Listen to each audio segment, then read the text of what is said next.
Hey guys, welcome to 3 and Out. You can check out the podcast below in the description. And here's what I need you to do. Make sure you subscribe to the Volumes YouTube channel to stay up to date to everything we're doing here on 3 and Out and the Volume. But let's start with the Packers and Green Bay. And people ask me all the time, and they definitely did more like when I was an NFL scout, or even when I had a radio show in San Francisco, like, that's the coolest job ever. It's great. That's so awesome. I want to do what you do. Right? And I still get that. Like, a lot of people reach out to me, how do I work in the NFL? It seems like a dream job. And listen, it's been cool, and I've had the opportunity to do it. But from my experience, and whether you're hosting the biggest radio show in America, whether you're digging ditches, or whether you're the CEO of Amazon, a job just turns into a job. And you obviously want to be passionate about what you do. You want to like what you do. It makes it easier to get up every day. But we all, whether I'm doing this now, whatever you're doing listening to this, whether you love your job, whether you run your company, whether you get paid a lot of money, we all can complain about things that are going on in our professional environments. It's human nature. It literally happens to everyone. Oprah would have complaints, like Jeff Bezos would have complaints, like the janitor at the local school would have complaints. Now, they'd be different complaints. Some people might have first-class problems. Other people would just have normal human complaints.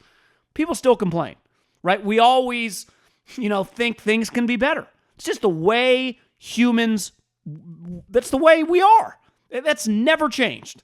I bet it's always been like that before I was ever born, and it'll be like that long after I'm gone, and everyone's living in the metaverse, right? People will surely complain one day about the metaverse. But there are certain situations in life where it's like, you know what? You got it pretty good. We all have friends that are in situations, maybe a marriage, maybe work for a company that, they're with their family, that complain about things. You got to tell them, like, that's a pretty good problem to have, right? And Rodgers, for years, has felt a little pouty, felt like he complained. And you know what? It turned out he was right about McCarthy.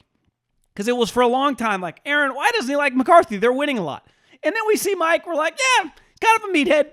I can see why Aaron Rodgers wouldn't like McCarthy. Understandable. But then over the last years, he's complained about Gutekunst. I kept going, well, I think Gutekunst is pretty good. It's like everyone's like, why did he draft A.J. Dillon? And I'm watching A.J. Dillon. I'm like, I'd love to have that guy on my team. Pretty good player. He finds all these guys on the scrap heap, puts together a team that just wins and kicks ass. And he was also a major reason that they hired Matt LaFleur. And here's the reality of Matt LaFleur. Is he the perfect coach for Aaron Rodgers? Could it have gone any better? So we've cleared up. Gutekunst, excellent GM. Now, did Rodgers complain about things that were first-class problems and to him probably meant were a big deal inside? I get it. I understand. I'm not saying he's not justified for having those feelings. But Aaron, it's proven. Gutekunst, he's as good of a GM as there is in the NFL right now. I would want him to be the general manager of my team. But here's the key. Ultimately, if Gutekunst is going to capitulate to Rodgers' demands and do things that he wants, which he clearly did this year, why would he ever want to leave? He has the perfect head coach for him.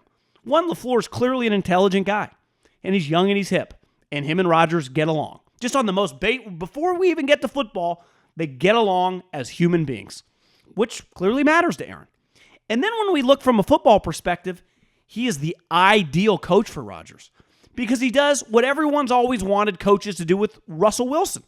Even though for whatever reason, if you were the offensive coordinator for Russell Wilson, you get fired. Bevel, fired. Schottenheimer, fired. And Shane Waldron probably will be fired at the end of the year. That's a reality with Russell Wilson. Everyone wants to let him cook, and then they let him cook, and they get fired.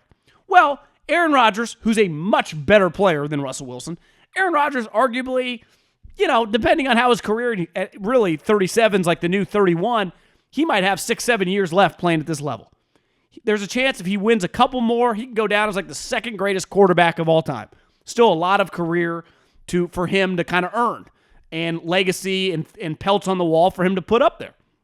But LaFleur lets him cook, as he should, but he also mandates, because he's a Shanahan disciple, run the ball. Because when you run the ball, one, you take pressure off Aaron, and you make your team tougher. And the Packers are dramatically tougher these last couple years under LaFleur than they ever were with McCarthy. For whatever reason, McCarthy did not like running the ball. Wanted to pass it all the time, which I kind of understand. Spread it out, let Rodgers sling it around. But to be a good team and to be a physical team, you have to run the ball, because that also translates right now in December and in January, where you're going to be hosting games at Lambeau, and at any moment it could turn into 0 degrees, sleet, rain, and what we saw with New England versus Buffalo. The Packers are equipped to play that type game. And they should be getting, if all goes well, Bakhtiari, their star left tackle, back sometime this season. We'll see. Who knows? But LaFleur has been fantastic. So Rodgers, it's human to complain about things. We all do it. You could find me the richest kid in the world, a 10-year-old. Find me a 10-year-old whose parents are, whatever 10-year-old's parents are the richest. They would have complaints. You find me a 10-year-old whose parents are under the poverty line. They would have complaints. You find me a 50-year-old running a company, multimillionaire, he would complain. You find me a 50-year-old that just got laid off, has no money, he would complain. Humans complain. It doesn't matter how successful you are. It doesn't matter how unsuccessful or poor you are. We all complain. So I don't ever fault anyone for complaining, though I try to avoid people that complain a lot because there's a lot of negativity, but we all do it. Even the most positive Tony Robbins type people are going to complain. But you also need to be able to take a step back and realize when you have it pretty good. And Aaron Rodgers has it pretty freaking good right now. His GM is awesome. His coach is even better. And his team is loaded. And they're rolling. He's rolling. Hell, he's back in the MVP mix. So it's like, just swallow your pride and realize this is where you should be. Sign an extension, be a Packer for life, and let's just move on with this stupid topic. Thanks for watching 3 and Out. You can check out the podcast below in the description, and make sure you subscribe right now to the Volumes YouTube channel.